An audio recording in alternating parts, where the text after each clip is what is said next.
Once again to the OSCA Truck Series tonight. It's race number 2 here at Texas Motor Speedway. I'm your host, Mike Goodman, and with me in production is Carlos Acosta, and here at Texas Motor Speedway once again for race number 2, last week's winner, Matthew Bayak, winner of heat number 1, is currently setting fast time as they're finishing up practice here. They're going to be prepared to qualify in just a couple of minutes. And as we know, right now the points leader going in, it's very early to be talking about points, but Johnny Eckert finishing in second both heat races last week, and he is early on your points leader by a total of just 1 point over the heat number 2 winner, Kian Raleigh. And Riley Marbello is going to be 2 points behind him. So that's early on in the standings. A little bit too early to be talking about points as of right now. As you see the track from up above here, tonight we have 2 40-lap features, and the top 8 will invert between the first and second feature here tonight. As right now, cars on track getting ready to qualify.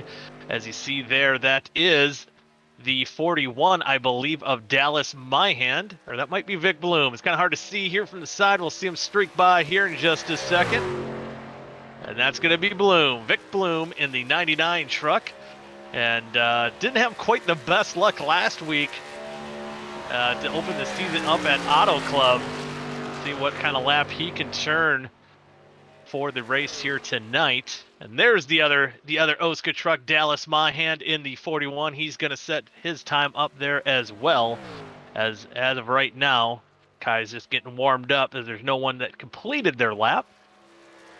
But last time they were out, last week, kind of talking, now we're on 3 wide TV, so I forgot to mention that. And but last week, kind of closing out the show, not a lot of these drivers like this new Texas. So you see Vincent Isabella going down into turn 1 and 2. That's where they ground down that surface of the racetrack, I believe, down to 20 degrees, and they kind of widen the groove out a little bit. And it's 2 very different handling portions of the racetrack. As you see Vincent there in 3 and 4, very easier portion of handling and the racetrack. Going down into 1 and 2, as you see some of the other cars diving down in that area, it's very difficult. The car likes to push up, and you got to hit it just right. And I will say a lot of these guys, they don't like it, but they can produce some very good racing. As we've seen last season here in the OSCA Truck Series, I think it was the most complained about race going into it, and being a playoff race as well. But did provide some very good action. It's all going to be about saving those tires. Don't burn them up in 1 and 2. And we'll see who can kind of be a master at that here tonight. But as we're about midway through qualifying here, Kian Raleigh, again, heat number 2 winner last week at Auto Club. Dennis Weeks currently holding on to that second spot. Vincent Isabella. Ooh, Frank DeAngelis just took over the top spot here to start heat number 1. We see more cars still taking laps yet. That will put Kian Raleigh into second, Dennis Weeks third, Vincent Isabella fifth, and Richard Mendonça, one of the guys who won heat number 2 last season. So he's going to be looking to put on a repeat performance of last year. But yeah, a lot of new faces that we've seen this time. Ooh, Johnny Eckert gets in a little bit of trouble there in qualifying as well. But I expect him, our points leader, and how well he runs at these 1.5-mile tracks, expecting him to go right up to the front earlier when it counts. And another guy, the short track kid, if you see that 19 truck making his qualifying lap on the smaller screen. Won quite a few races last year as well. And Dylan Gooden in the main screen, the big screen there, was able to get into victory lane late in the season, looking to kind of parlay that into a few more victories here this season for the OSCA Truck Series. And Johnny Eckert looked like he's still having troubles there by the start-finish line. And there's our defending champion, the 00 Blake Barney, seeing if he can repeat as champion. Did have the best of nights last week. He makes his qualifying run. There's the 92 of Riley Marbello, currently on track. Trying to make his lap, trying to wait until the very last minute here. We've got about 27 seconds, but he goes up to third place on the board, and there's Johnny Eckert still sitting there. So maybe checking the scenery, checking pit road out before this race is to begin. We're going to dive into heat number 1 in just a little bit. Again, you're watching 3 Wide Television, the OSCA Truck Series, Season 2, Race 2 for the Texas 120. And now the cars are going to be getting ready to grid up here for heat number 1. As Matthew Bayox hangs on to get the pole here for heat number 1. Sam Brochu gets in second. He will start in the second position. Riley Marbello, as he did get third right at the last minute, right before qualifying ended. And then Frank DeAngelis will start 4th. Kian Rally in 5th. Dennis Weeks 6th. Blake Barney 7th. Vincent Isabella 8th. Dylan Gooden in 9th. Oh, here we got the grid coming up here. And then Richard Mandanza in 10th. Robert Hill Jr. and Seth Rowles will fill out the next row. Then beyond that, Dallas Myhan, David Westergreen. And then Johnny Eckert and Kevin White Jr., the short track kid, Austin Beers, and Levi Zielinski making his return to the OSCA Truck Series. Hopefully get some better luck here tonight. And starting in 19th will be Adam Tepe and Steven Schumann, one of the final 4 in the championship final 4 last season. He'll start out 20th. Brandon, give me $1. He'll be starting 21st. And in 22nd, Chris Jordan. And in 23rd will be Vic Bloom. And then Thomas Capuano will restart 24th. And then kind of rounding out the rest of the field will be Dustin Dragon Dewar in 25th, and the young kid Gabriel Edwards will be starting 26th. Brody Iverson in 27th, and Douglas Walcott in 28th. Chad Lancaster will be starting 29th, and alongside him will be Josh Duke. And then rounding out the field will in the 27 will be Nicholas Monticelli, and rounding out the field is Kyle Walgren. And expect him to be up front, as well as he's shown some speed every time he gets out there in OSCA Truck Series competition. You see the guys starting to roll off. They're getting ready for the pace laps here. And sometimes when you're angled on pit road like that, it can get a little hectic. Looks cool as we get the grid set up. People, I think, giving the high fives to their crew members there. As you see the field run down, a lot of beautiful cars, trucks out there here tonight. And we're be ready for 40 laps. And one thing we had last season we do not have this year is the caution clock. So it's going to be a lot more, as we seen last week, managing those tires. And I believe they're going to delay the green because the field's not catching up in time. You see kind of the back half of that field spread out a little bit, so they'll delay the green 1 lap to make sure everyone's bunched up and ready to go here. As you want to see if some of those guys in the back of the pack can work their way up to the front. But again, we got some heavy hitters here starting up front here, so in this heat number 1. But again, one of the beautiful things here of the OSCA Truck Series, you can have a rough start in that first heat and can turn it all around, and kind of vice versa. But Johnny Eckert kind of did that last week, finishing 2nd in both races. So it was something he fell a little short of. He didn't want to be the bridesmaid in both races, but he put himself together a good points night as we get the 1 to go to green here. might have counted that lap. No, maybe not. It will reset here. Hearing it will reset, so don't pay mind to that. Hopefully it didn't fool you like it just fooled me here. So we'll get the pace laps going here. Matthew Bayak, the guy who had a awesome run, heat number 1 last week at Auto Club 1, and then got in a wreck early on, I believe, right on the start. Got loose on the bottom, caused the big one, and it was a tale of two different heats here in the OSCA Truck Series, and that's how top and bottom that it can go here tonight. Will we see the same thing? So the pace truck lights are off. We're going to be ready to go. Green flag racing here in the Texas 120. The OSCA Truck Series getting race number 2 underway. Those boys are pulling their belts tight one more time. And we'll see the pace truck dive down pit road in just a second to get this race started off. And there it goes. Matthew Bayak will lead him down to the green flag, and we are racing here tonight here with Matthew Bayak trying to get a good jump, but looks like Brochu is going to stay right alongside of him on the outside going into turn number 1, but I think that inside line is going to be preferred as you see Bayak get to the lead, and right now put Riley Marbello up into the second spot as he's going to take that advantage. Oh, you see Bayak trying to block all the way down low. Good run by Marbello in second spot. Right now, you see the field side by side in the back there as well.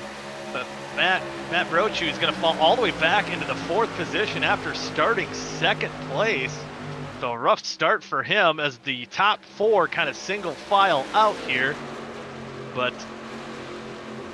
And then you see if anyone can move up. Blake Barney getting up into 6th position. You see hectic, crazy racing going on. Right there is the 97 of Dennis Weeks. Side-by-side racing up towards the front. Riley Marbello is getting all he can handle from Frank DeAngelis. Move him into the 2nd spot. Lightning McQueen, see if he can get up to the front. He's going to take a look going down into turn number 1. And he's going to take that spot, and Bayak's going to be hung out to dry on the outside. He's going to fall all the way back into the 4th spot, maybe even 5th by the time they get out of the corner. And, ooh, maybe Barney making a little contact with the inside wall. But there's that Lightning McQueen car. He auditioned to be in Cars 4. Wow, that's I don't know if that's even real. Is that even a real movie? I don't even know if Cars 4 exists, but that's pretty funny. I like that. Then you see a little bit further back in the pack. Ooh, looks like someone had hit the wall there. That was the 59 of Levi Zielinski. He wanted to get, oh man, almost made contact with David Westergreen, kind of making his return after a long, stagnant from iRacing, long absence, I should say. And trying to turn that luck around. We've seen him running up front, running well in many races last year, but just not having the luck. And you see that truck's looking a little loose on that high side. Levi's, I believe that one. Levi Zielinski was the first to curse live on 3Y TV, and he might be cursing now as him and Austin Beers gets together. Levi Zielinski hits the wall. The caution is out, and Austin Beers, I think, gets knocked down as well, and I don't think he's going to be very happy. It looked like both the 38 of Kevin White Jr. and Levi Zielinski got a little loose. But man, oh man.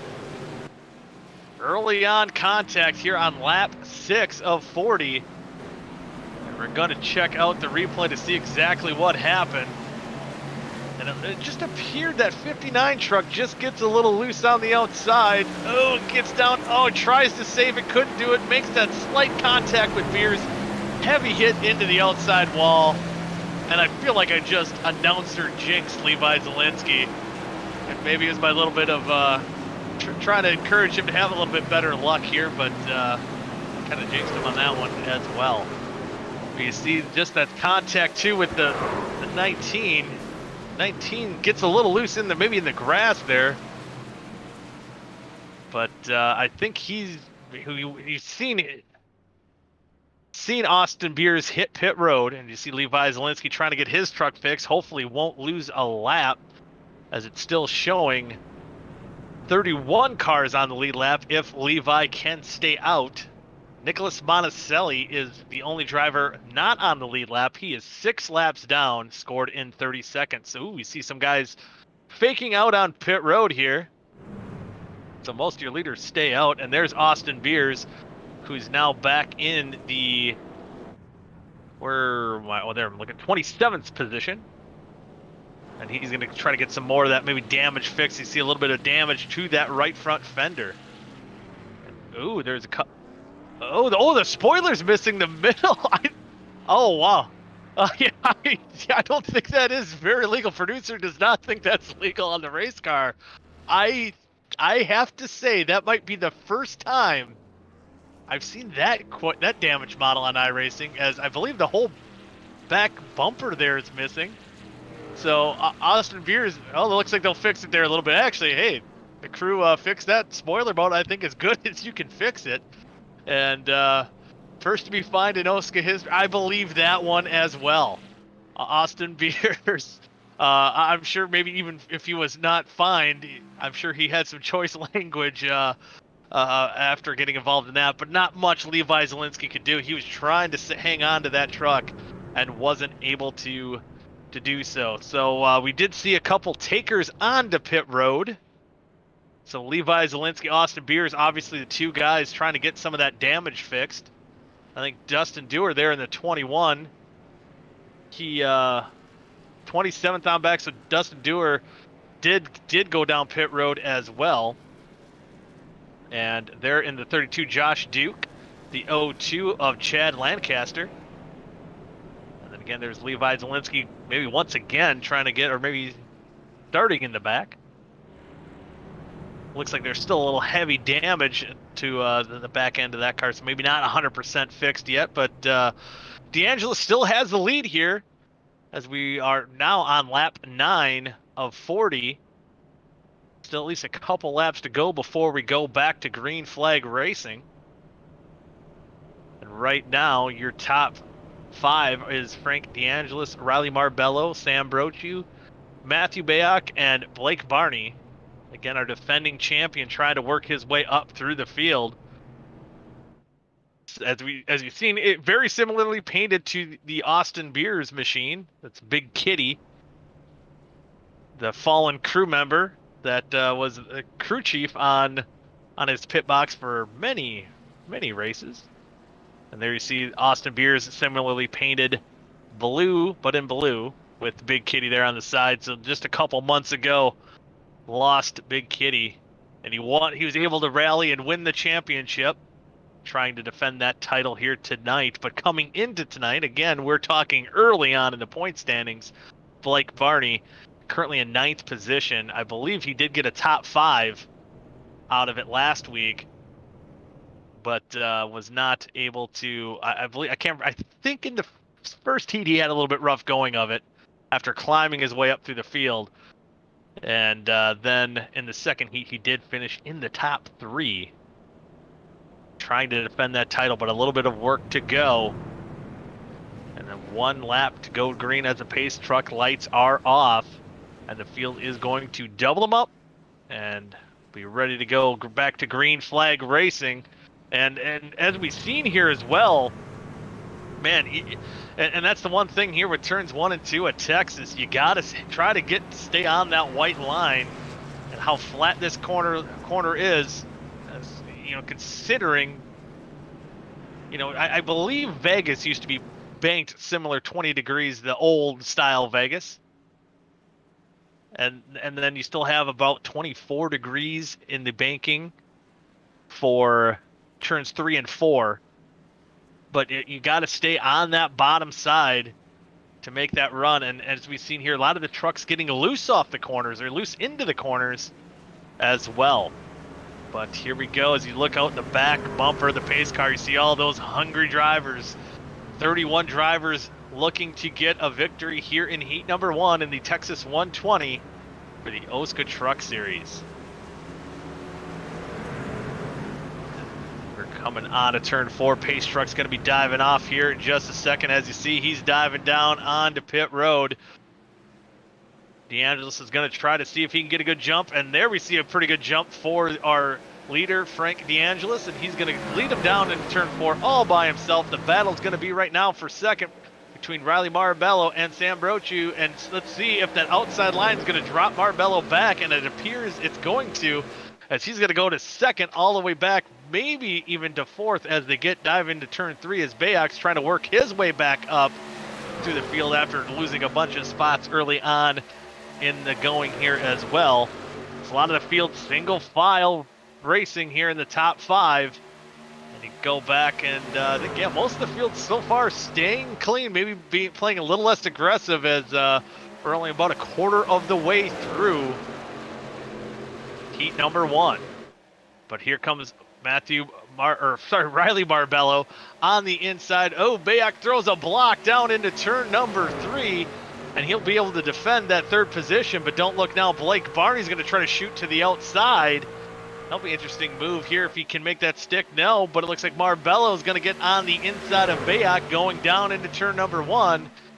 And let's see if that's going to hurt Bayak on that outside, or maybe he picked up something from running there earlier. It looks like he'll lose a couple spots and put him back into the 5th position if he can't stay ahead of it. It looks like, oh, he did get a good run. He'll stay ahead of the 00 Blake Barney.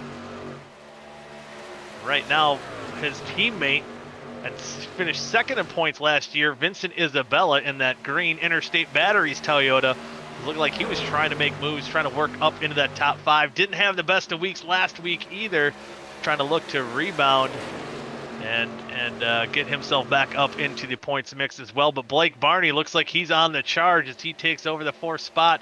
He's putting his sights set on 3rd place Riley Marbello, and never can count out unless he wrecks. You can never count out. See how close he is to that back bumper. Oh, he's trying to go to the outside. Oh, looks like he's almost going to make contact, but see if he can make that outside stick. And I was wondering why there wasn't a purple big kitty car out there. Maybe that's why Vincent doesn't have it. He kind of had that pinkish purplish big kitty car out there before. Now he opts for that lime green Interstate Batteries car for the ID Racing machine. But so far, we've seen Barney looking, but not able to do anything with the 92 of Riley Marbello. And trying to see currently right now, do have 29 cars out on track yet. Walgren, Zielinski, Lancaster, and Monticelli have all dropped out of the race here so far. So there's still 28 cars out on track. Oh, that's weird. Oh, Zielinski is okay. Oh, he is a lap. I'm hearing he's 3 laps down. I don't know what my scoring is messed up. So my bad. My bad. Scoring is not going. So I believe we still have 31 trucks out on track, and my scoring system is a little messed up. So we'll go with that. But Nicholas Monticelli, as you see him, often forgotten, he is currently battling. Where is he at? Oh, he's not. He's, oh boy, Levi Zielinski almost pushes up into him. Able to keep on going there. I thought Zielinski was going to make a little bit of contact. Oh, no, Monticelli, yeah, he's out. Oh, and for the lead, as we're trying to figure out in the back, Sam Brochu is trying to get on the inside, and oh, man, look at this.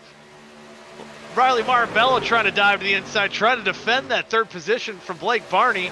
Bayak's got some heat now, too, from Kian Rowley as he moves up. And, oh, Vincent Isabella goes around through the grass. I believe we're staying green here.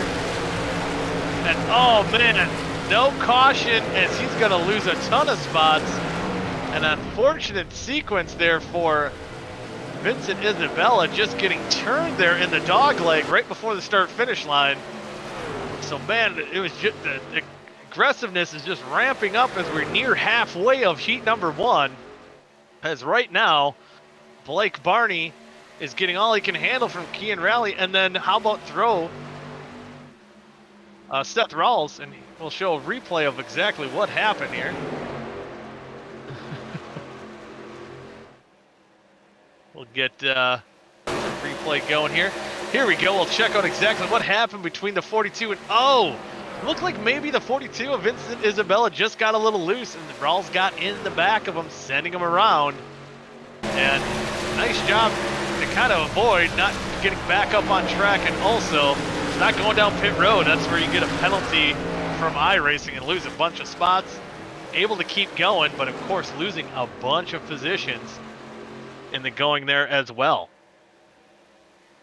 So back up front, Sam Brochu, and wrecking the back, Dustin Dewar. Oh no. Looks like some serious damage as he's towing the car onto pit road, had heavy smoke. And we'll take our look at the replay and what exactly happened there. Kind of a little bit further back in the pack, him and the 32 of Josh Duke. Duke gets loose. Oh, he tries saving it, gets back into Dewar. So Dewar makes contact with the 32 of Josh Duke. And then Duke tries to save his car, gets right back into the 21 of Dustin Dewar. See just a slight bit of contact going down to the corner. Right there, you see, and then Duke tries saving it. Boom! Oh, a heavy hard contact there in the gyro cam there for Dustin Dewar. And his night for heat number 1 will end early, as it appears he is now on pit road getting it fixed. So the aggressiveness really picking up all the way through the pack here. Seen a lot of contact over the last couple laps as now. But 19 laps to go. We'll see if anyone else goes down pit road, see if there's going to be some differing strategies, as we've seen a lot of that here in the OSCA Truck Series. Is anyone going to opt out for 2 tires? We've seen that before. Didn't think it was going to work, but a lot of times it works better than we think. Austin Beers is going to be one of the guys that stays out on track. Wow, so he did pit under that last caution, the incident that he was involved in. Let's see if he saved tires, if he can do anything. I think Lancaster as well in the 02, I'm hearing, would also stayed out on the racetrack, and we'll see who wins the race off of pit road. It appears that will be, I believe, Mendonça in the 46 machine. He might have taken 2 tires there. So 5 seconds, yeah. So hearing he had a pretty quick pit stop there, and 2 tires for the 46 of Richard Mendonça, and a top. Unless he maybe missed his pit box. We'll have to see what happened there, but it'll be interesting to see how this. He did stop. So hearing he stopped. So yeah, maybe even no tires, maybe just a gas and go. Maybe 2 tires. Yeah, 5 seconds is, I think, a little quick for a 2-tire pit stop. We'll see if he can hold him off. But I think for some of these guys like Lancaster, Austin Beers, worst case scenario where they're running, Beers, after getting in that incident under a previous caution, there's not a lot to lose for these guys. And even if here we can take a look at Mendonça's pit stop here. I'm hearing I heard he might have took lower, yeah, maybe no tires. Wow, so yeah, it doesn't look like he took tires. I heard over the race communication he might have taken lefts, but it didn't appear on that replay that he did. Oh, he's back down. Came back down pit road to see. Now he's taking tires. Yeah, must have been a little bit of a mess up. A little snafu there that he's back down pit road, so he'll lose a ton of track position there. But I still believe for these top 2 guys, not a whole heck of a lot to lose. Lancaster was mired back in the pack as well. So even if this doesn't work out, and they're guys that already been on pit road, at least Austin Beers has. I'm not sure if Lancaster has made a pit stop yet, but we know, I'd say, about 10 lap older tires, roughly, for that 19 truck of Austin Beers.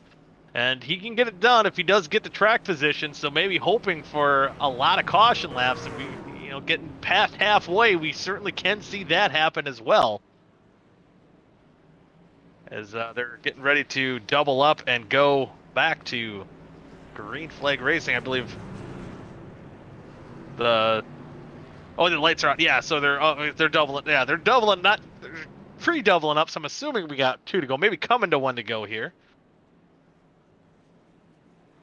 And see if the pace cars trucks lights are off. And no, 1 to green. 1 to green here, and the field will double up for real this time. Sometimes these guys double up before the 1 to go. Throws me off, even though the lights were on the truck. Could have seen that. How about Johnny Eckert? We've seen him kind of have trouble in qualifying. He's right now flirting outside the top 10, but he's running 11th. He'll be restarting on the inside. See if he can work his way up into the top 10. But right now, Austin Beers, Chad Lancaster, your top 2. Frank DeAngelis and Matt Brochu in the it'll be in the second row. The third row will be Riley Marbello, Blake Barney. And then behind them will be Kean Raleigh and Seth Rawls back in 8th. Dylan Gooden and Matthew Back will round out your top 10. We'll see if even guys like Vincent Isabella got his fresh tires. See him all the way in the back there on the very top of your screen. Barely see him. Might be going out of frame here in a minute, but see if he can work his way back up there. No, he's quick in this OSCA Truck Series, finishing 2nd in the points last season. So the pace truck's ready to dive off. 16 laps to go, coming to 15 laps to go when they take the green flag.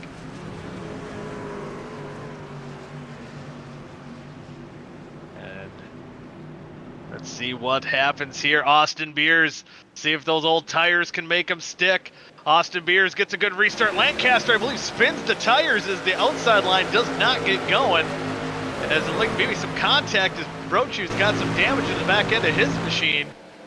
Man, that was a tough break for the 10 truck as he's going to lose a couple spots, falling all the way back into 6th. We got a 3 wide battles. Lancaster's still losing positions, but up front, oh man, Austin Beers getting all he can handle from the 69 of Frank DeAngelis. And man, maybe he's working on getting into cars 4 here on that outside. Oh man, they make contact. Keep it going. Oh, but they're going to be 3 wide for the lead here. As Marbello looks on the inside, he thinks better of it, diving into turn 1. Beers trying to hang on. Oh, maybe trying to pay back that little contact that he had from DeAngelis, but he's going to lose a lot of spots from it and maybe wear out his tires more than he wanted to, as he's going to drop back all the way on the outside. Frank DeAngelis is also stuck on the high side, and see the heavy damage from Blake Barney. A lot of stuff going on here since that initial restart. So put Riley Marbello into the lead. Another caution on the speedway. Wrecking to the back. Was that Vincent Isabella in the grass? There's another green. That might have been Matthew Week or Dennis Weeks. I'm sorry. Oh, a lot of trucks. A lot of trucks wrecking. There's the 05 of Robert Hill Jr. So man, some heavy contact there for a lot of these trucks. We'll take a look at replay in just a second. So Riley Marbello will hold on to the lead here.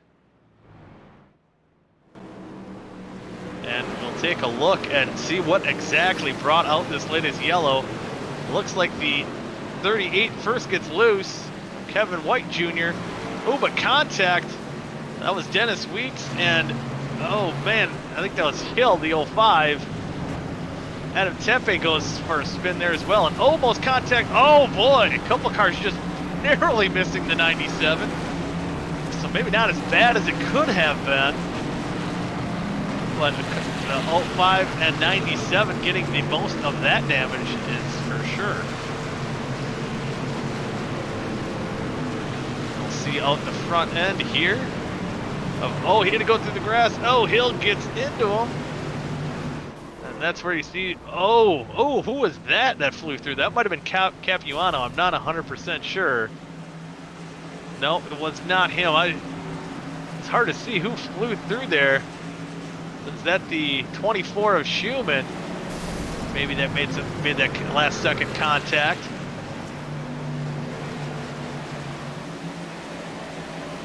Oh, he goes around as well. Levi Zielinski getting. Oh, that's what the caution was originally for, was the 24 and 59 getting into it. So man, so 2 things kind of happening all at once here. So a lot of action on the racetrack. Man, oh man, getting crazy here. And the going here, and that might have been Iverson that might have made that contact with Robert Hill after they spun out.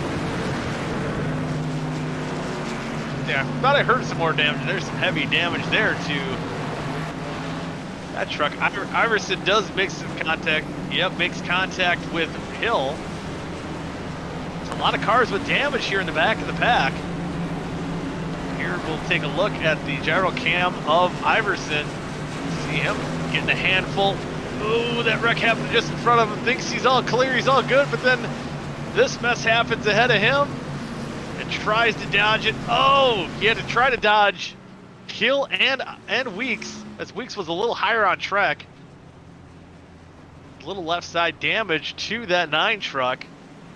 I think he just nicked the 05, I believe, of Robert Hill. So up front again, Marbello, after a wild restart there. I believe he's still in the lead here. My scoring is kind of all winky here that I'm looking at. So Riley Marbello still holds on to that top spot. Now it's sorting itself out. Kean Rally is going to be in second. I'm kind of surprised that 00 Blake Barney didn't pity heavy damage on the front end of that truck. I don't know if that's a radiator. I don't know if the damage model might have changed on here as well. It might not be as bad as what it looks there for the 00. But we have Marbello, Rally, DeAngelis, Bayak, and Rawls, your top 5 right now. We're coming down to 10 laps to go. See if we get the one to go to green here as they're doing the fake doubling up right now.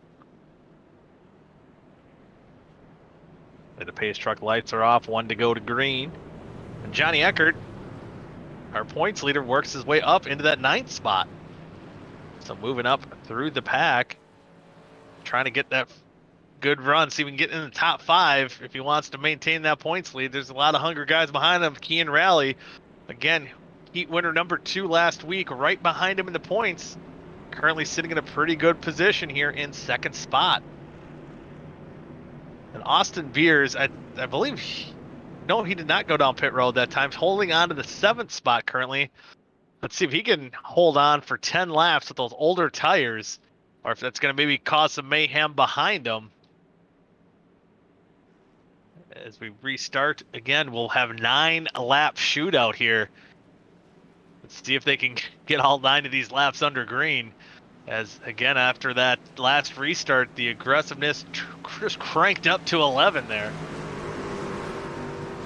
But I can see Riley Marbello getting a good restart. He's been pretty good on those restarts so far in this race. Can he do it once again?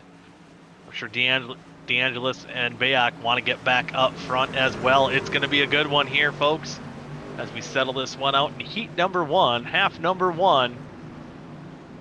For the Texas 120 for the OSCA Truck Series. Pace truck lights are off.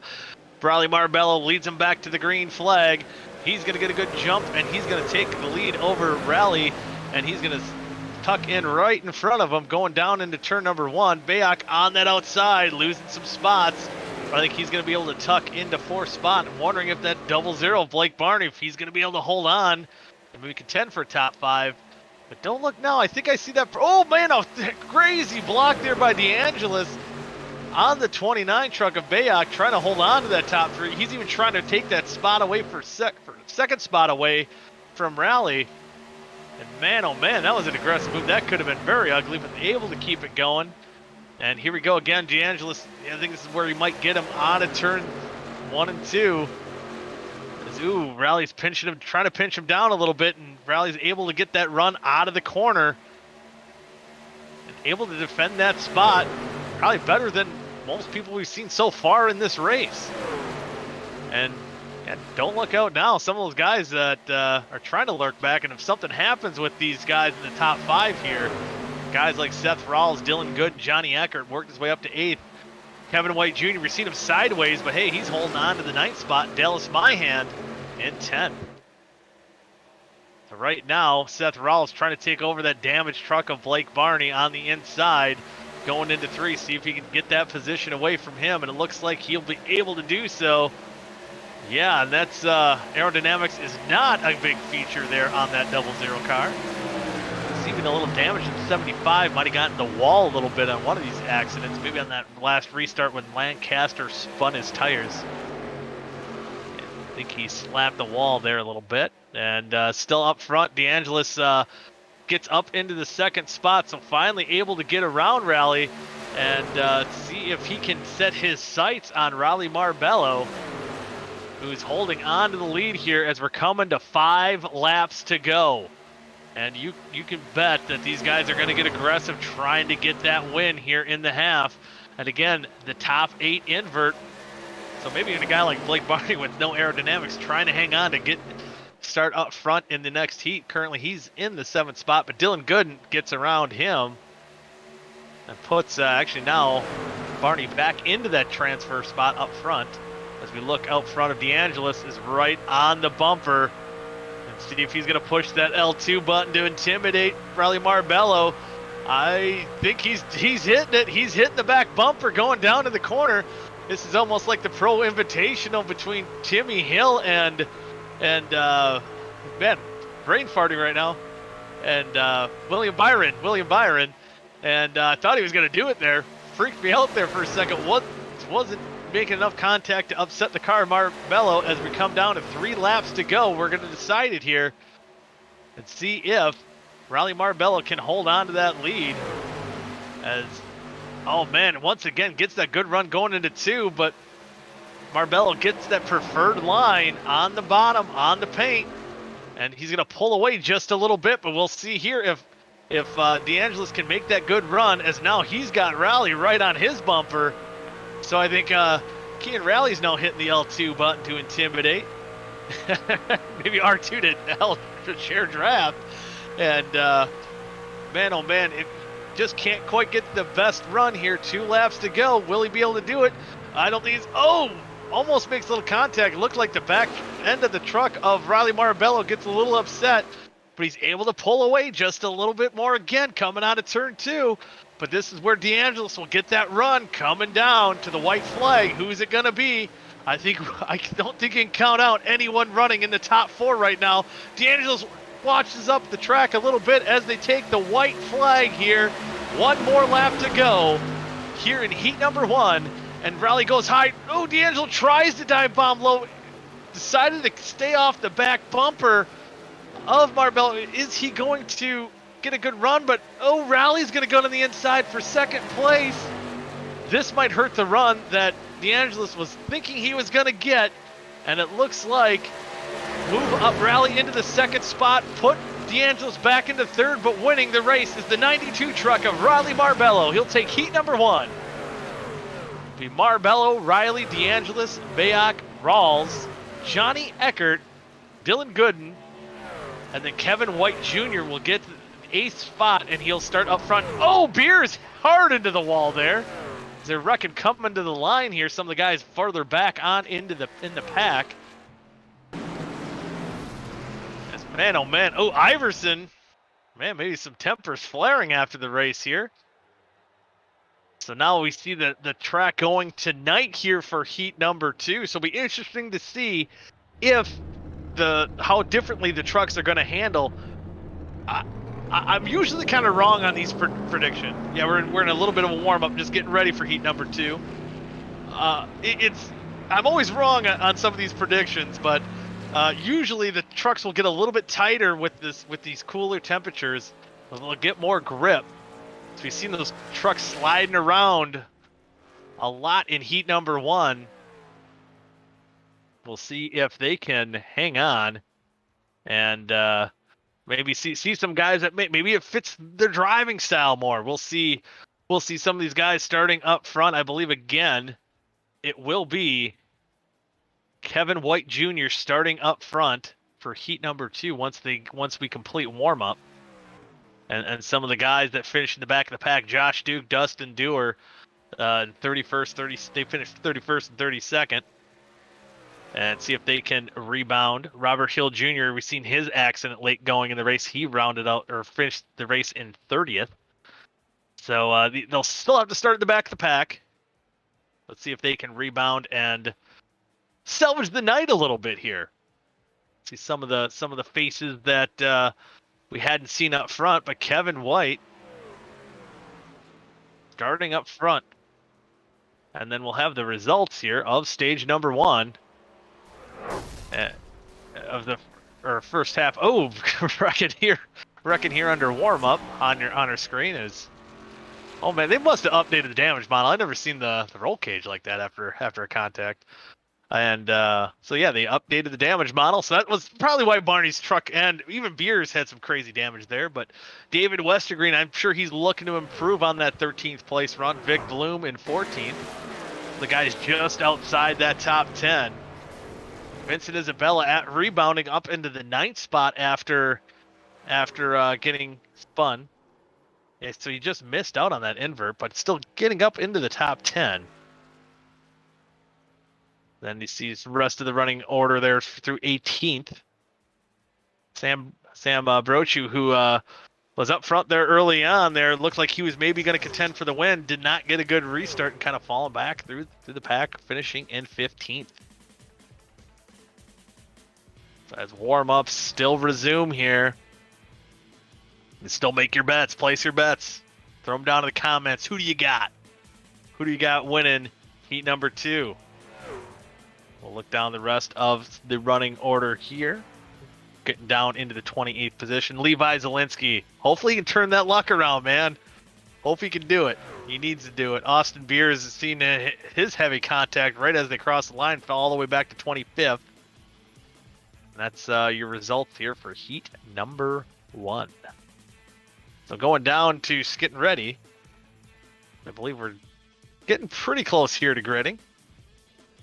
The Kevin White Jr. Gonna be starting up front, so we'll see if some of these guys like Rally, Marbello, how good they were running up front. Can they work up through that traffic again? I believe they started right around at the top 5 here in heat number 1. See if they can work their way back up through the field. Marbello did start last heat in the 3rd spot, was able to get the win, and then Rally was started in the 5th spot. So they started in the top 5 and kind of stayed there for most of the race. Now they'll be just a little bit on the outside of it here. So Marbello will be in 8th, he and Rally in 7th, and that's where sometimes things can happen. Luck could change. How about Johnny Eckert starting 3rd? Finishing, didn't quite get that top 5, I don't believe. I'm trying to do math in my head. I'm not great at it. Not gonna lie. I'm doing math. Just outside in 6th. And he ran in 6th position. And so that's his first time this season. He's not finishing the top 5, but still a respectable run. And was able to hang on.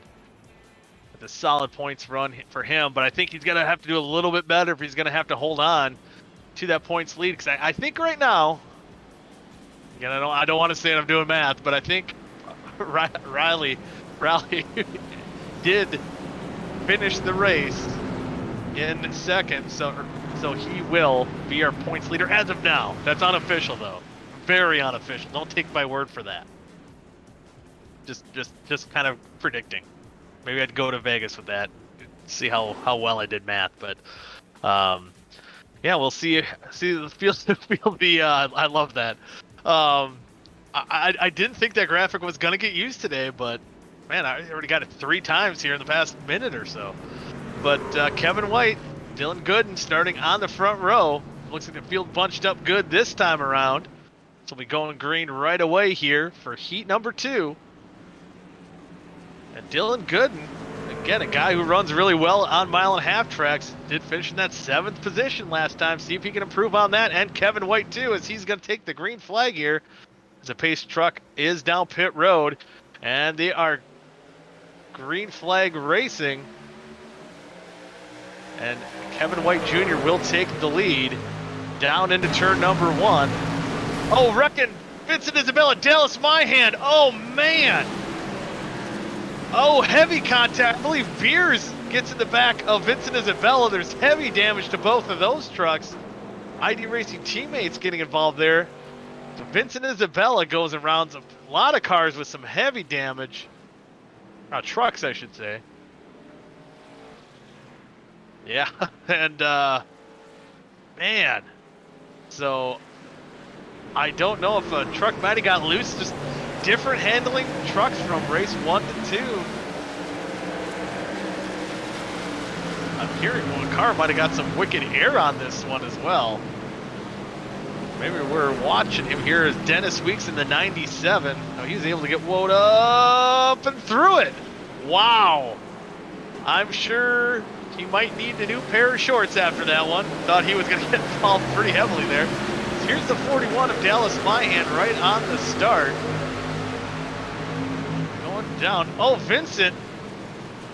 I'm wondering if he did money shift it there and gets into Blake. So a lot of his ID Racing teammates, he just shot up the track.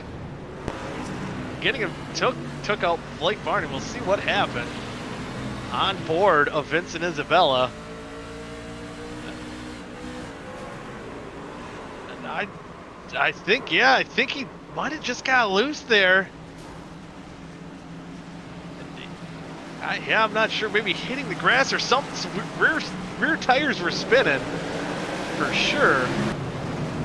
Maybe it looks like he didn't get into the grass. I don't know. Just usually Vincent just having a rough night here tonight. I'm not sure. Maybe just clips that grass as you're on the accelerator. Oh, yes, he did. Gets into the grass while he's going up to speed, spun the tires, lost control of the car. So now we figured it out. Getting into Blake Barney in my hand. So, oh, wow. Moonshot for the 0-0. Going out in a blaze of glory there a little bit. And coming down, does he land on his wheels? Ooh, I can't even judge that a good landing. Yeah. The Russian judge here, 2.5. I was going to be a little nicer and maybe give it a 4. We've seen better here in the OSCA Truck Series of landing on all 4 wheels. So, wow, early incident there. Vincent Isabella. So the guys who finished in the top 2 in points, Vincent Isabella and Blake Barney, getting involved in that wreck, and just not the night that they wanted to defend their awesome season last year. This season, they have some work to do to climb back up into the mix of things. And I believe Schumann, I don't know if he might have missed the start, but able to stay in front of leaders. He's behind the pace car. I believe he's going to get a wave around here once we get down to the 1 to go. So Kevin White is still your leader. Dylan Gooden in 2nd, Johnny Eckert in 3rd, and man, I'd be surprised to see that car back out there. It's heavy damage. Heavy damage, and oh, who gave him a 0? The Russian judge said too. The Peruvian judge, I hear a 0. I mean, yeah, he didn't quite land it on all 4 wheels. So rough night, rough judges even on the landing there. So man, just Blake Barney cannot catch a break here tonight. As you are watching heat number 2 here on 3 Wide TV. Or second half, my bad. Second half, lap 4, early on in the race. It was just action so crazy, it's making me lose my mind here a little bit. That's how quickly things can change here for a lot of these drivers. Yeah, Vincent Isabella and Blake Barney finishing right on the outside edge of the top 10. Well, you know, man, new damage models is crazy. See, my head truck doesn't look quite as bad. I don't think Barney's rolling anytime soon. Man, oh man, DeAngelis, I'm sorry, in 6th position. Get down to 1 to go. I believe Schumann will get waved around the pace car. And he's getting back on the lead lap. beautiful looking truck painted there, the Exalta. Kind of reminiscent of the William Byron machine. I would say that I'd give that. I think that looks a little bit better than Byron's car. There's just something about William Byron. See, Lucky Pal, yeah, I love it. He gets that wave around, and hopefully, he kind of lucked his way in last season into that chase. Got all the way to the Final Four just by being there at the end. So tough start getting that wave around, but I expect him to stay out of this mess that we're having so far here. But here on lap 5 of 40, getting going to come to lap 6 once they take the green flag. Half number 2, the Texas 120. Kevin White, pole sitter here, finished 8th spot in the first half. Pace truck's going to dive off. Let's see what kind of a restart he gets this time by. He gets a good one as they're green flag racing once again here on lap number 6. Ooh, looks like another truck kind of spun its tires a little bit further back in the pack. But Kevin White kind of setting sails behind him. So Hornet's Nest 3 wide for that 3rd position as Bayak's got that inside, trying to get heat to Rawls and Johnny Eckert. And it looks like Bayak's going to not be able to quite do it. Eckert's holding on in that middle, which can be scary. And oh man, I think he's going to be able to clear Bayak coming out of turn 4, and yes he does.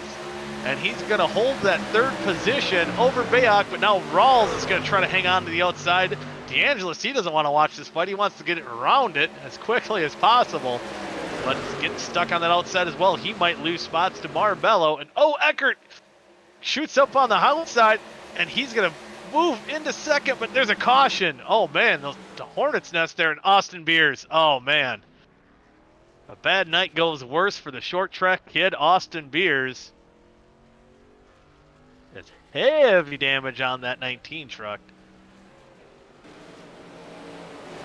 No, I call him the short track kid, and mile and a halfs are usually not out of his element here. Oh wow. Oh, interesting. So teammates there getting together. I don't know if that was a payback or what was going on there.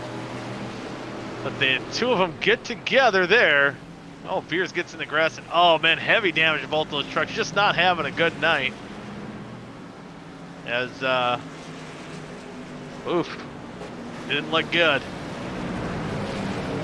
See, Vincent doesn't have a spoiler. Maybe that upset the handling of his truck. Oh man, both of them getting hard into each other. I don't know if there's some bad blood between the 2 right now or not, but I'm sure they're not happy with each other at the moment. But with that damage, I could not imagine that those trucks are handling the best either at this moment.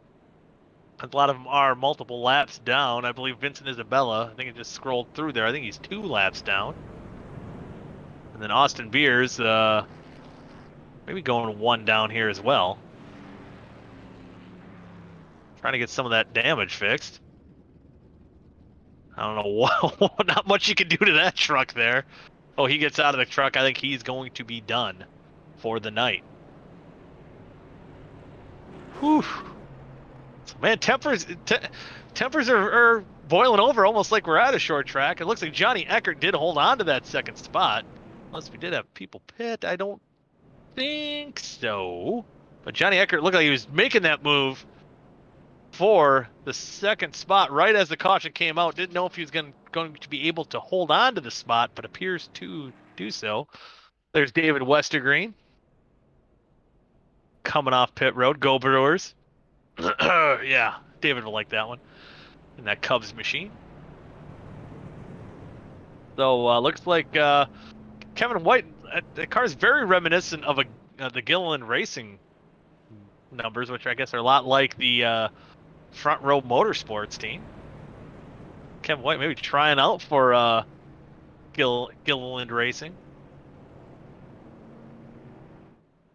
So we'll under caution once again after teammates Vincent Isabella and Austin Beers getting together. So just kind of wondering what kind of happened there between the two. Maybe some trouble in paradise or something. Yeah. So, see if any of them are on. No, none of them are on. So I was gonna see if we can maybe talk to one of them, but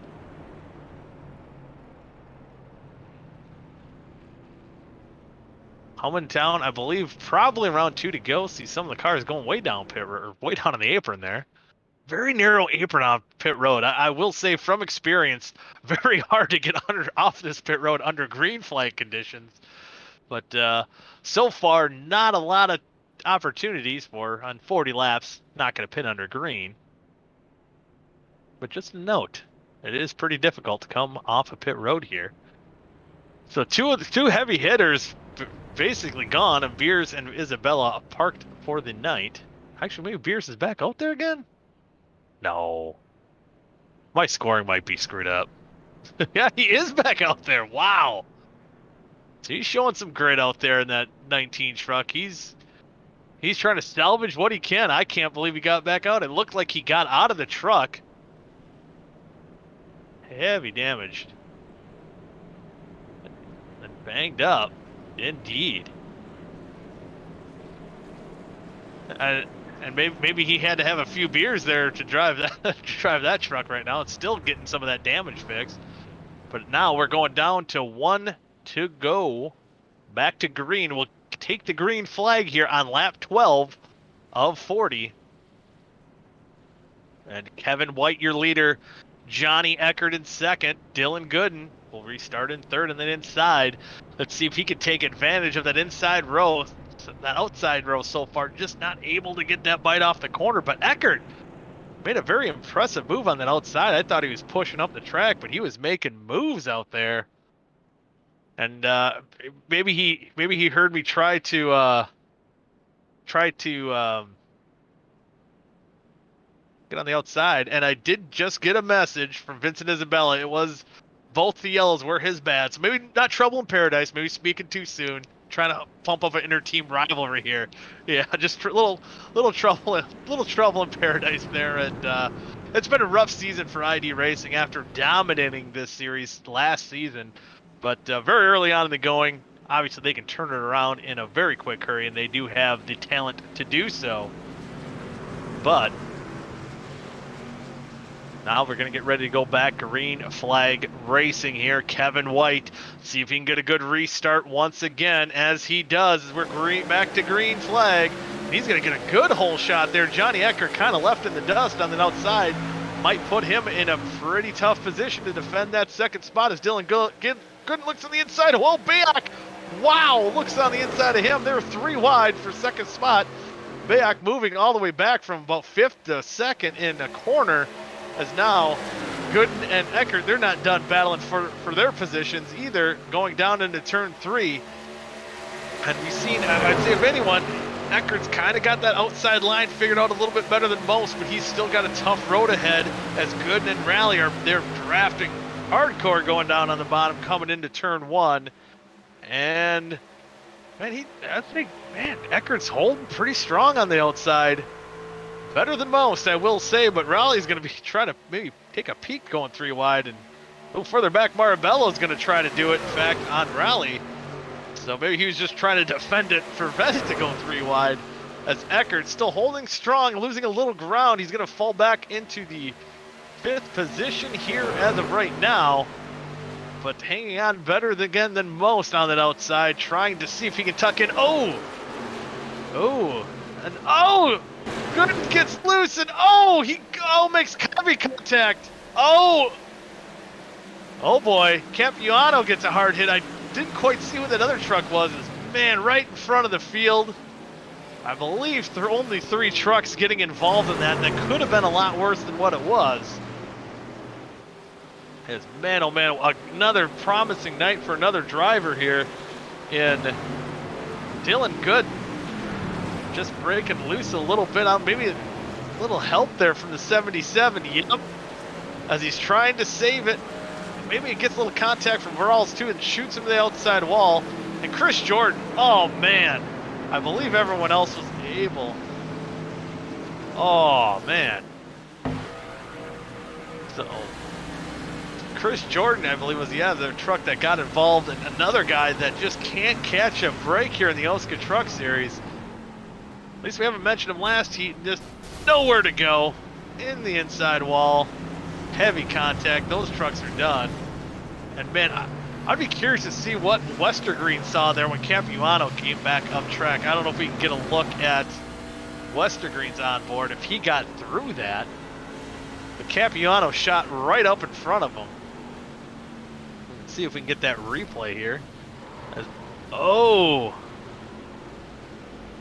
Somebody hit him. I don't know who the other truck that might have got into Capuano here. We'll take a look on the outside.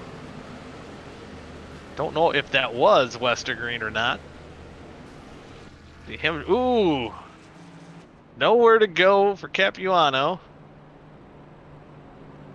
And he pulled right in front of the two, and they make slight contact there, shoots him back down. So Westergreen looks like he got a little bit of damage there, but could have been a lot worse. As Capuano and Chris Jordan, just heavy contact. So that Ford almost looks like a Dodge now, waving the way the hood's sprinkled up. That might have just been the lighting there too. Ooh, some spoiler damage too for the 2 truck. So again, another guy that can't catch a break. A lot of guys that can't catch a break, they still can't catch them. They always have bad luck. But how about that? Told you he's lucky. Steven Schumann, I believe, is going to be scored the leader if that's correct. I think a lot of guys did choose to go down pit road this time around. Is that? No, that's not correct. I don't know what's up with my scoring. I believe, or is that correct? Is Steven Schumann our leader right now? Yeah, Steven Schumann is our leader. Okay, yeah. So a lot of the guys choosing to go. Kevin White comes back out 5th or 4th, maybe 5th. They might be settling their dispute now. 4th. Okay, so yeah, they dove down pit road. A lot of guys getting service, but Schumann, I think, took tires last caution along with Weeks. Dennis Weeks in that 97 truck, who hopefully got newer tires and a new pair of shorts after that last caution. So Schumann, see what he can do up front. And Dennis Weeks, again, he's won races here in OSCA before. I believe getting his first win at Michigan last season. Was a part-time driver last year, trying to dive into full-time competition this year. See if he can hold that position up in the top 5 here. As it looks like they're 2 to go as they're doing the fake bunch once again. Bayak might have been the guy to win the race off pit road unless he did take 2 tires.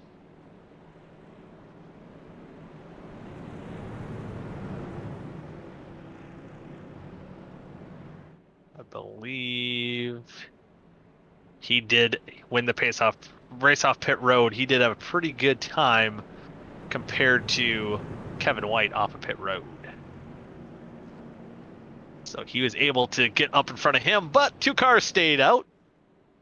And Schumann and Weeks. As I believe we'll come to the 1 to go here with 23 laps to go. So nearing halfway. And again, it's that time. It's been aggressive so far here in heat number 2. Now that we're past halfway, I don't know how much more aggressive they can get, but I'm sure they will if they can. How about Vic Bloom in 7th? Staying out all the trouble into the top 10 here. He is one of the founders, him and Dallas Myhand, of the OSCA Truck Series. We've seen Dallas Myhand not have the best of luck here tonight. See a little bit of damage to that 41 truck. Good to see them both racing out here this season. And Vic, at least for Vic right now, in the top 10. Actually running an 8th spot. Let's be starting on that outside. See if The two guys staying out, was that the right move for them? I know for Schumann, as we kind of seen him take the wave around under the first caution, probably not a whole lot to lose. His track position can be pretty important, and he did. He was at least on pit road once. Both the drivers were on pit road at least once so far. So they don't have very old tires. See if Schumann's going to get a good shot here as the pace truck is down, and they're going back green flag racing. Schumann will get a pretty good restart here. He's going to take the lead, diving down into turn number 1. But now some of those guys with fresh tires, Bayak, we've seen how aggressive he can be for the lead. Yep, he's going to do it. He's going to try to take that inside line away, and does get into the lead, and right follows suit. Kevin White. And, oh! Gabriel Edwards, oh, DeAngelis, oh man, he takes a heavy hit to the inside wall as well. Oh man, Gabriel Edwards, looks like he made some contact with the outside wall. And I believe the 69 of DeAngelis, heavy with the inside wall. His truck might be done for the night. Yep, he's going to take a tow down pit road. And man, a promising night as he ran so well in heat number 1. Heat number 2 not proving as lucky. So we'll take a look and see what happened to the 69. I believe that started with the 52. Oh man, no, there's a couple. Wow, there's multiple things going on here again. Oh, he stuck to the wall there. I think Levi Zielinski once again going around, kind of causing the back half of the field to stack up there. He's on that outside trying to make it stick and just gets loose.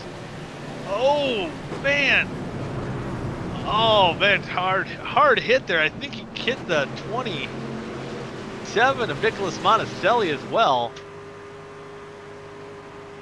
So he gets down into the corner to the rear end, starting to kind of break loose.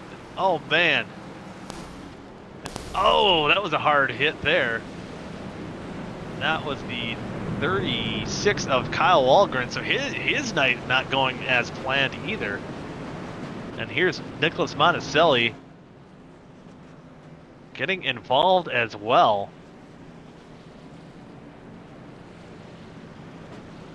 Side by side with DeAngelis, who's trying to work his way back up through the field. And right when Levi bounces back off the wall, Monticelli has nowhere to go. DeAngelis gets involved as well. You see Gabriel Edwards up ahead. It's a totally separate incident. And man, oh man, tough luck for that 27 Monticelli. Nowhere to go for a lot of these guys. Just how quickly things happen here. The 72, that was... Oh, he was not involved in that wreck. So Bayak is your leader. Seeing the aggressive moves he took to get up front once again. Seen him start on the pole for heat number 1. And Riley Marabello, who won our last heat, currently in 4th, trying to work his way back up front as well. And man, as we just talked about, Vic Bloom in 6th spot. Made the last restart in the 8th position. So a good run still going on for him. Mendonça in 7th. And Rawls 8th. Gabriel Edwards still holding on to the 9th spot, even though he got involved in that last incident, or was involved in a separate incident. So maybe not a whole lot of damage, or maybe going to see how much damage he's going to have here on the restart. It looked like he did have some spoiler damage in that 52 machine. Hard to say. It looks like he is staying out. But, yeah, so with some of the guys that stayed out, I think Schumann did go down pit road, but Dennis Weeks into the 3rd spot, who stayed out, and staying out again with 19 laps to go, coming to 18, should be getting the 1 to go signal here next time by about a half a lap. See what happens here. Yeah, just a total turn of events. Johnny Eckert, I don't know if he went down pit road again. He's back in 12th. So no, yeah, Johnny Eckert, I don't know what he did to lose that track position. Maybe got up in the outside wall or something, or got up out of the groove and lost a bunch of spots. So his truck looks fine, but losing a ton of track position. So all the work he did to get up in the top three, maybe a little damage to the left side there. But all the work he did. Now he's falling all the way back into the 12th spot. See if he can rebound and get back up into the top 5. Coming in as our early points leader for week 1 after race 1 at Auto Club. But I think right now, Kian Rowley looking good. Looking for another top 5 finish here tonight.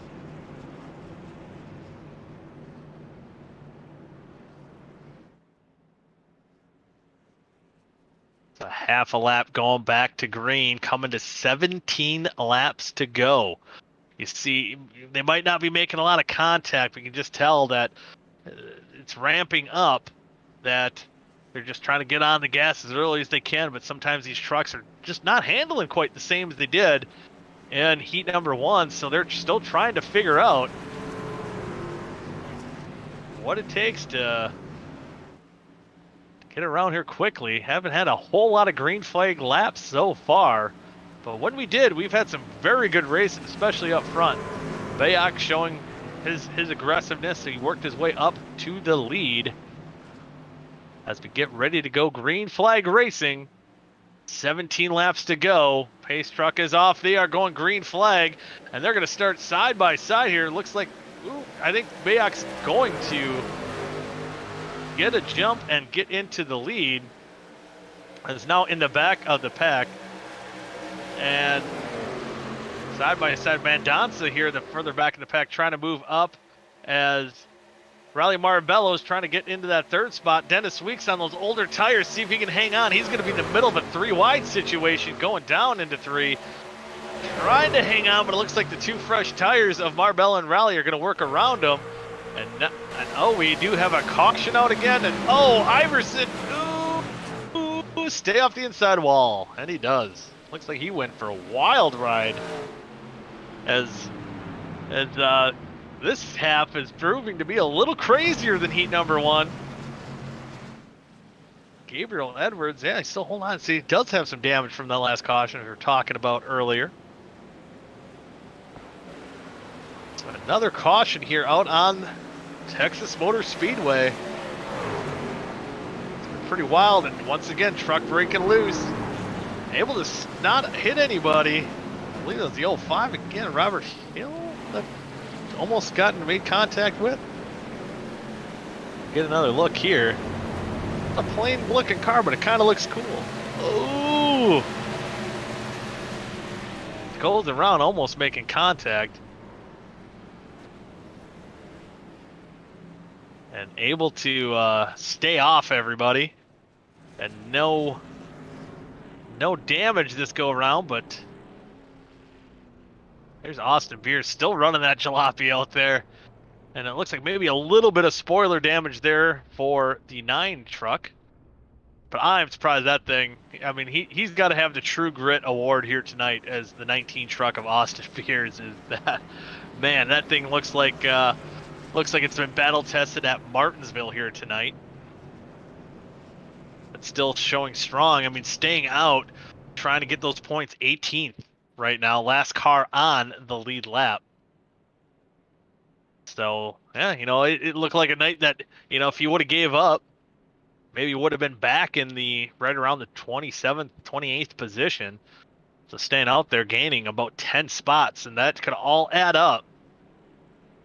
Again, he was another guy that he ran most of the schedule last year.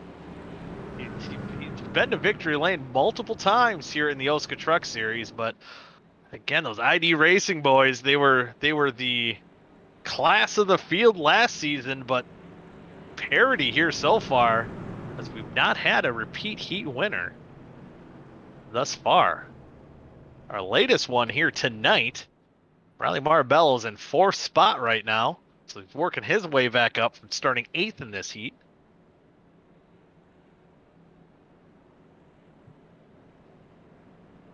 From last week, I remember offhand, I know Bayak won the first heat, or first half, and then it was Kian Rally, so he could be in line to be our first repeat winner here tonight of season number 2. So it's good to see parity. A lot of new faces, fresh faces in the series, fresh regulars here. As a pretty full field here tonight, as 32 trucks showed up for this race for the Texas 120. I know I just got a message earlier from Dustin Dewar. I know I'm hoping Vic Bloom. I know he's in the north there, and they're having some storms.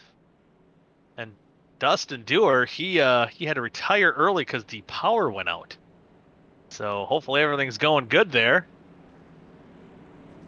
And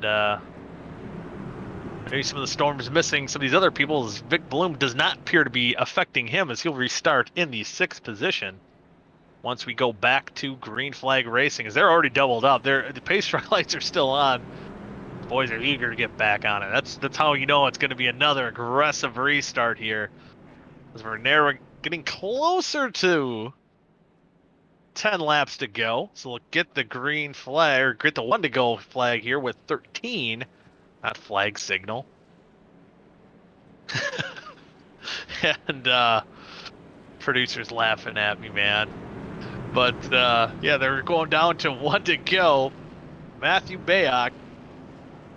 Again, yeah, he's a what am I saying? Earlier, he could be another guy that can repeat, as he can sandwich that from the first half of race 1 last week at Auto Club. And again, it seems to be these trucks going from night to day, just handling so much different. The same thing happened to him at Auto Club after he won the heat half. Started back in 8th, and going into corner number 1, lost it. We're seeing a lot of trucks do that so far in the second half here. So obviously, this what you're used to from one half to the other, and how much they have to go through to kind of adjust themselves for how the car is going to handle. It's been a huge difference here in the first 2 races for these guys in the OSCA Truck Series. The pace truck is ready to dive down pit road. Getting the green flag here, coming up to 12 laps to go. See who can win it. These guys are getting aggressive up front, getting aggressive all the way through this field. As we're going to get back to green flag racing here. Pace truck is off, and Bayak's going to lead him down to the green. Good jump again for Bayak, as Kevin White's going to duck down right beneath him, trying not to get hung on that outside line. But Matthew Raleigh, I'm sure he's going to dig it deep. Him and Marbello in 3rd and 4th. Because right now, Vic Bloom might be the victim of that outside line, as he's going to fall back into the 7th position. And Richard Mendonça, who won here last year in half number 1, I believe it was. Kind of going off memory there, trying to remember. And Vic Bloom going to lose another spot. Oh, making contact. Maybe thought he was going to be clear. And oh, Seth Rawls heavy in the wall. Steven Schumann, his luck runs out. Gabriel Edwards. Oh man, I think he just wanted to. I think Vic Bloom wanted to get to the bottom, as he's seen how much that was hurting him there. And wow, just a head-on contact with the outside wall there in the tri-oval, bringing out another caution. See here, Vic Bloom just trying to salvage something here. Just getting hung on the outside, losing spots. And I think, oh, he might have got loose, actually. I thought maybe he was trying to duck down low. Vic Bloom, heavy contact for him. Oh, man, Schumann almost had it wound up enough, but still some heavy contact right in the driver's door of Seth Rawls. So Rawls taking a couple good shots there. Vic Bloom still rolling. See how his adventure went. see it from that gyro cam and see if he got loose. Oh yeah, he got loose. He got loose, and wow, that camera didn't know which way was up. That looked like actually a halfway decent landing there for the 99 of Vic Bloom. Maybe a little bit better scoring on the land, even though it was more of like a tumble roll there. Oh no, did Iverson get involved in another one too? Oh, Gabriel Edwards. Another kind of separate incident there. Oh, Iverson, stay off of him. Oh, he backs into the wall hard. He was the other truck that was spinning. Man, a couple of these trucks having a tough night here. That 52 truck of Gabriel Edwards. Kind of 2 times right as the caution was coming out. Going around. But yeah, that changes up the top 10, the back half of that top 10 quite a bit. Brandon Dollar moving up into the 7th spot. Richard Mandon's in 6th. Sam Brochu, he's worked his way up into that 9th position. And Robert Hill Jr., who's had some close calls here, and he didn't have much luck in the first half, but second half getting a little bit luckier dodging some of these wrecks and works his way up into the top 10. See if Vic Bloom can get that truck somewhat repaired after tumble rolling. Oh, look, he did get a 7. Wow. Fared way better than Blake Barney did on his roll. He kind of went with a different style roll. The American judge, I hear, is the 7. So yeah, they favored Vic Bloom on that roll. I'd say Blake Barney was doing more of a cartwheel, and his was more of a tumble or a roll. I don't know what you exactly an arc slide. I'm sorry, a dark slide. I'm hearing. Sorry about that.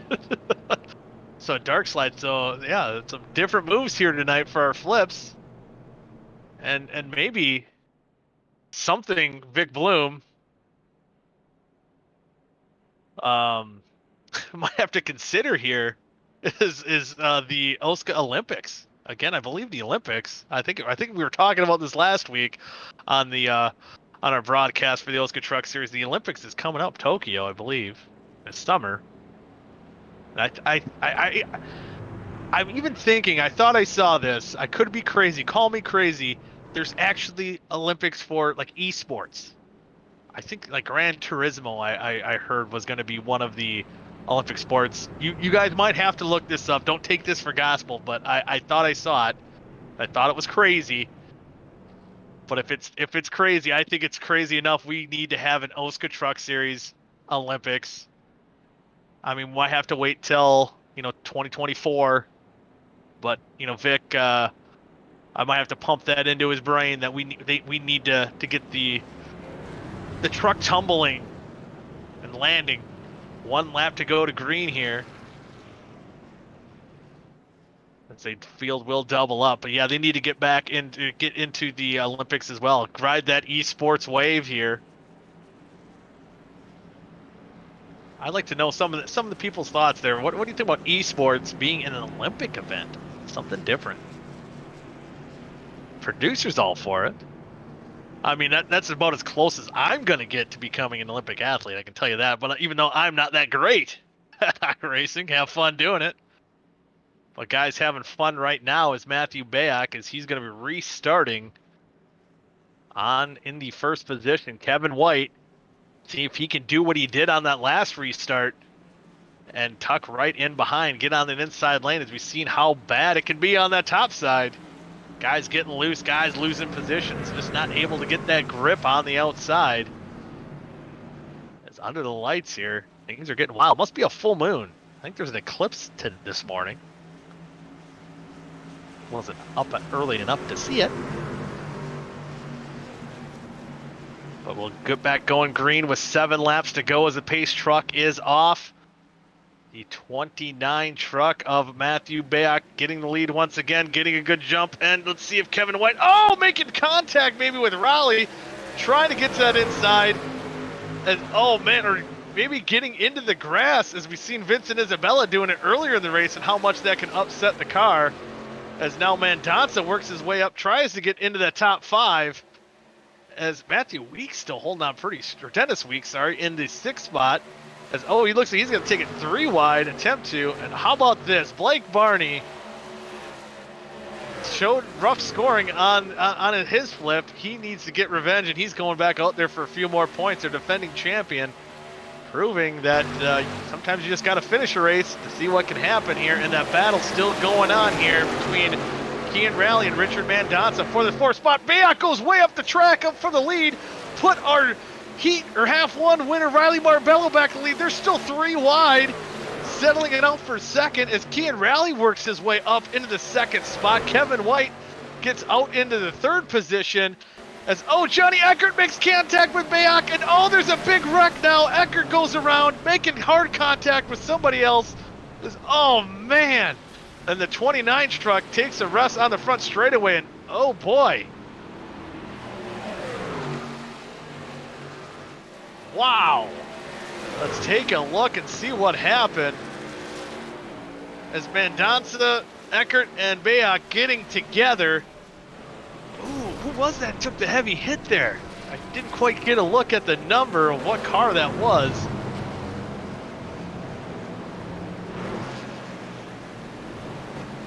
See, just getting 3 wide, just pinching. Oh, Eckert just pinches up. Oh, heavy hit.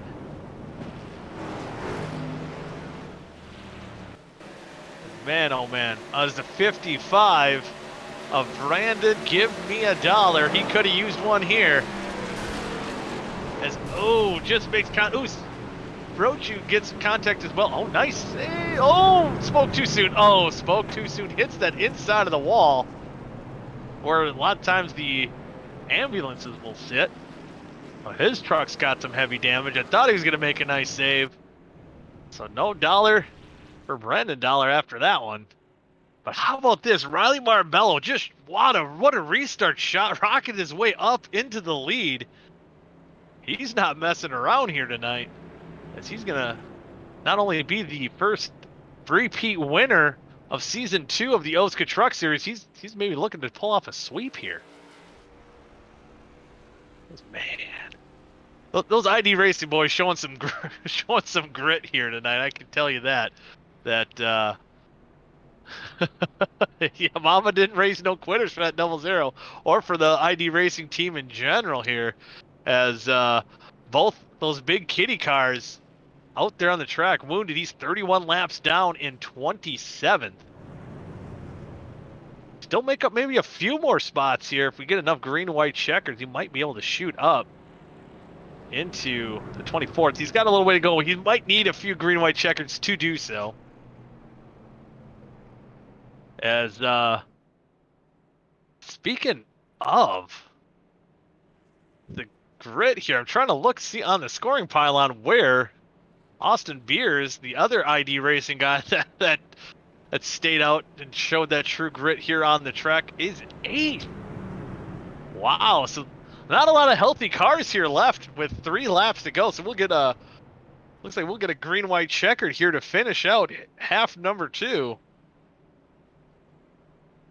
It might be a natural one. See what happens here. I think next time by, unless to get the one to go signal, we might be getting a green-white checkered finish here.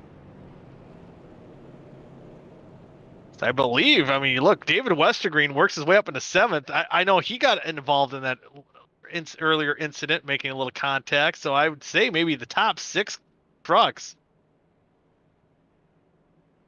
And wow,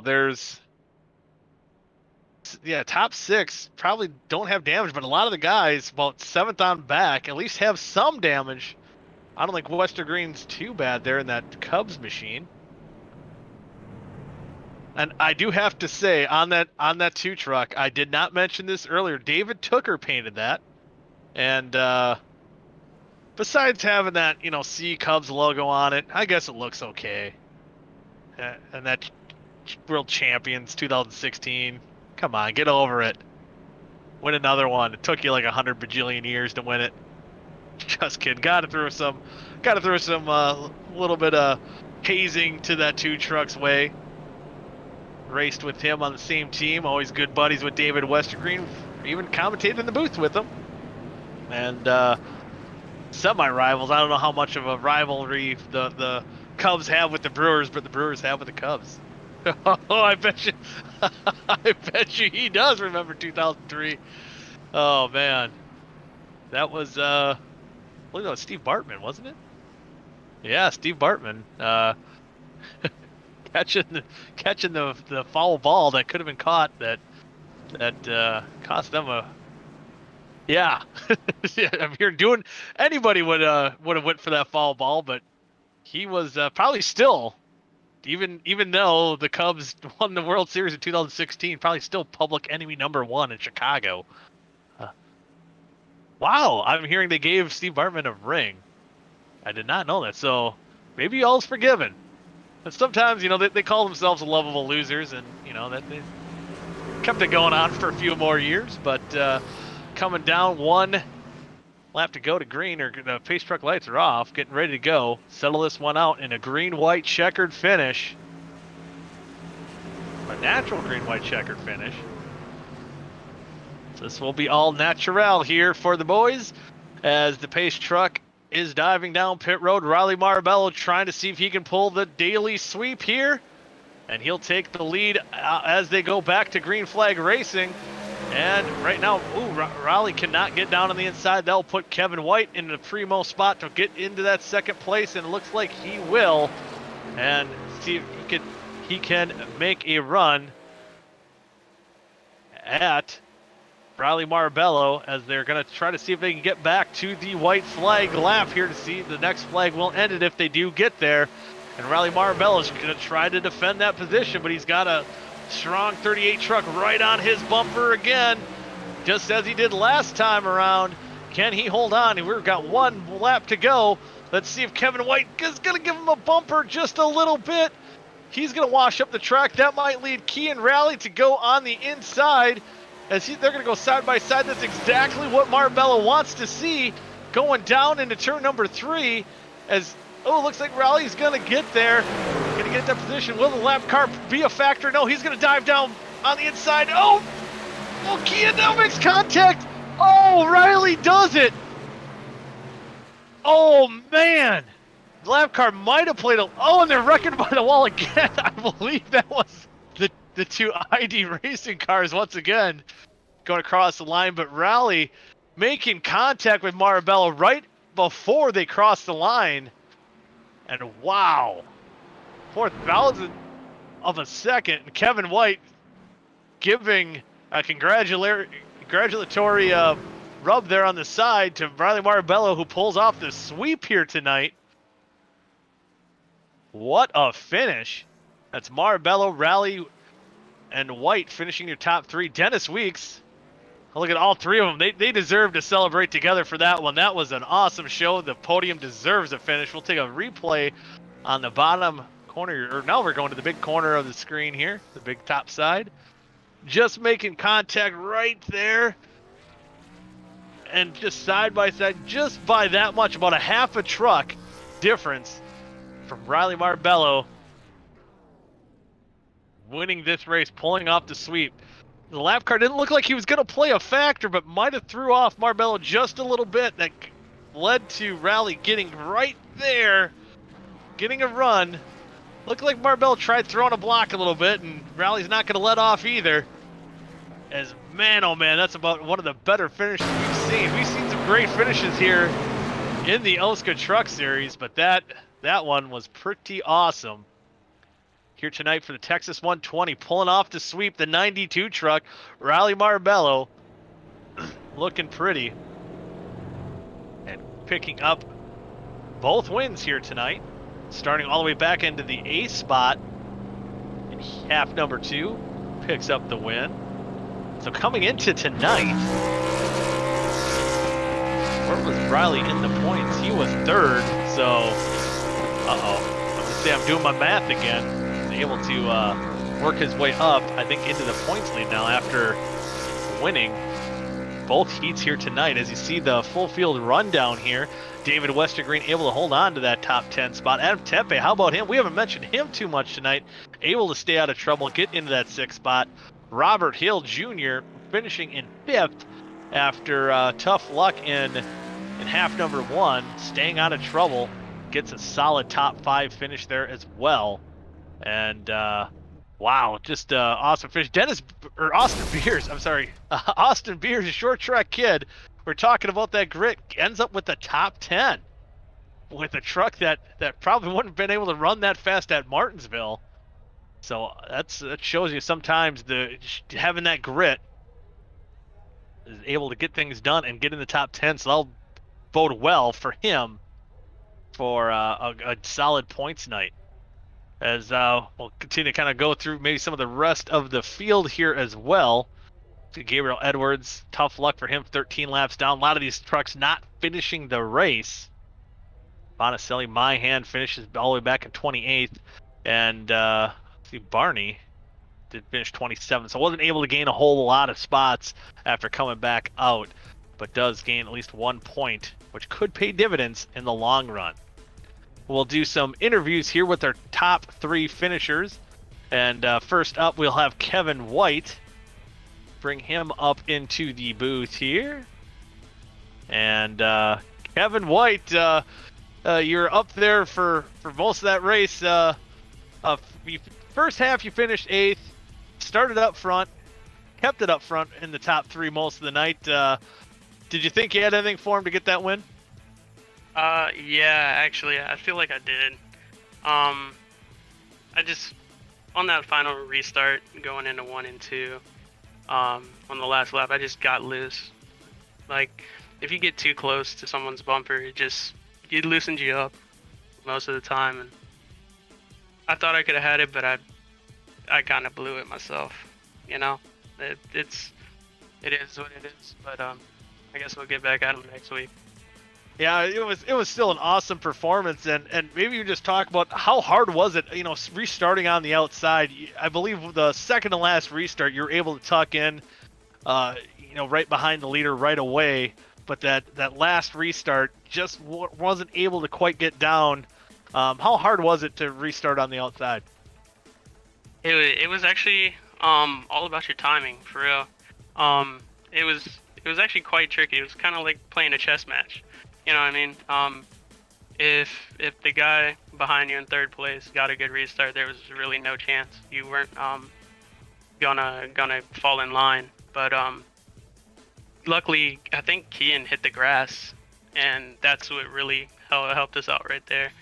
And thanks to Riley, he kind of helped talk me through it and everything, because he was more familiar with this track and starting on the outside. So big thanks to him. Yeah, it paid off in that second half as well. But you get a front row view of that crazy wild finish between Raleigh and Marbello. Kind of described. Did you think you maybe still had a shot, even going through the dogleg coming to the checkered flag? Actually, yeah, because I saw that lap car. I was like, okay, maybe I have a chance. So let's kind of run it wide in 3 and 4. I was hoping and praying he would kind of hold him up a little bit, but at the same time, I'm just happy to be where I'm at, because last week, I flipped after leading and then had a bad points day in the second heat. So I can just take all I can get right now and hop up in points and maybe hunt for a championship. Yeah, it was tough luck last week, and able to, I think, overall have a pretty good night here tonight, getting 2 top 10s, and again finishing podium here in half number 2. But next week's Daytona, and anything can go there. Do you have confidence that you can run up front, make the right moves, and get back into victory lane next week? For sure. Like, it's you gotta have some friends, and that's an actual chess match. All the laps, every lap is a chess match, and I think I have a couple friends in mind that wouldn't mind helping me, and maybe we can go get some wins and maybe be up there in points.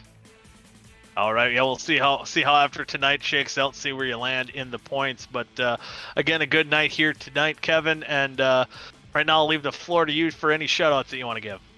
I just want to say congrats to Riley Marbello. He did outstanding tonight. I mean, what better does it get to sweep the night? You know what I mean? First 2 wins in OSCA, so I'm proud of him, and hopefully I'll be in his spot next time.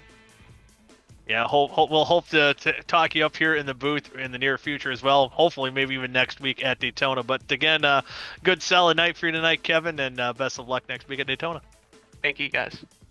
Thank you. That was Kevin White finishing in the third position. So next, looks like Kean Riley is not in the waiting room. So we'll bring in our winner, the man who swept the night. I couldn't think of a more impressive run that anyone could have, and that's that 92 truck of Riley Marbello. Man, it seems like you have this track figured out, Riley. Yeah, I am speechless, Mike. I don't know what to say. I really don't. You know, coming back after last season, after losing those 2 heat races at Texas, and to come back this season and get them both tonight, sweep the night, I'm speechless. I really am. It was speechless to watch some of the moves that you made to get back, you know, especially in that second half, to work your way up from the 8th spot all the way up into the lead, and especially on one of those, I believe the second to last restart, you just did everything right that you had to do to get up into the lead, and it was an impressive run. I guess kind of run through maybe what some of your strategy was. Maybe I don't know if you want to give it all away, but it looks like you do have this track figured out. Yes, for sure. So basically, you just had to time your moves right. You had to also wait for guys in front of you to possibly slip up or get out of the groove, since especially in Heat 1, the track was extremely slick and you could get very loose off of turn 4 or off of turn 2, or get tight off 2. You also just had to stay out of the wreckfest, which was the rear end of the field. I don't know what was going on back there tonight. So yeah, it was really just about timing, and also saving tires came in as well. Yeah, saving tires I think was a big factor here tonight, and again, you looked awesome doing that. But the other thing, we've seen some parts of these races, both the heats, that you had someone on your bumper. I think Kevin White was laying down the bumper in the second half. In the first half, it might have been DeAngelis that was just giving you heck. Were they able to get close enough to either intimidate you? I think we had the intimidate button, the L2, where we had a little joke going on here in the broadcast. But did it factor into any of your drive at all here tonight? Oh, for sure, especially at the end of Heat 1 where I had the 69. I don't know who that was. That was DeAngelis. Yeah. Okay. Yeah. DeAngelis, he was on my rear bumper basically those last 7 laps or 8 laps we were running. It was crazy. I was stressed, but I kept my cool and kept hitting my marks and came out on top. You could have fooled us and just said you had ice water in your veins the whole time, because that's the way you were driving out there tonight. So that was a awesome showing here, and it's gotta feel good to pull that broom out and sweep here tonight, being not only the first repeat winner here and early on in the OSCA Truck Series Season 2, but able to pull off a sweep. That's very impressive. Gotta feel good. Sure does, Mike. But I guess now the floor is yours for any shoutouts you want to give. Man, I would first like to give a shout out to 2 guys I was working with all night, Kevin White Jr. and Sam Brochu. 2 great guys. I really feel for Kevin for not getting that second heat win. He wanted it bad, and I was trying to help him get it, but you know what happened? They got loose off 2. I took advantage. Sam Brochu, he was running up front all night too. He said he surprised himself running up front. So, great drivers. They will definitely end up winning races this season. I'd also like to give a shout out to my team, Redemption Motorsports, my sponsors, the Laugh Lap on Instagram. Go check them out for great NASCAR memes. Jurassic Golf and Arcade, my employer, and Snowman Studios. Snowman Studios is my designer. You go check him out on Instagram and give you a good quote for paints. Awesome job. Yeah, the Laugh Lap is a good, you got to check that out. There's some pretty funny stuff. I can at least attest to that. But again, a great race here tonight, Riley, and hopefully some of the guys that you're working with work with you next week at Daytona, because that's gonna need some friends there next week. Yeah, definitely. Daytona will be tough, but we'll try to get them there too. Awesome. Well, again, good. Congratulations tonight, and check you next week. Thanks, Mike. You bet. Riley Marbello. Awesome run here tonight for that 92 machine, able to pull it off. after falling just short last season here in the OSCA Truck Series. But with that, fun night of racing in the books. Man, it was wild. And ooh, I think I'm gonna win some medals here in the esports category. But for Carlos Acosta and Mike and myself, Mike Goodman, thank you all for tuning in to 3 Wide TV and the OSCA Truck Series. Y'all have a good night.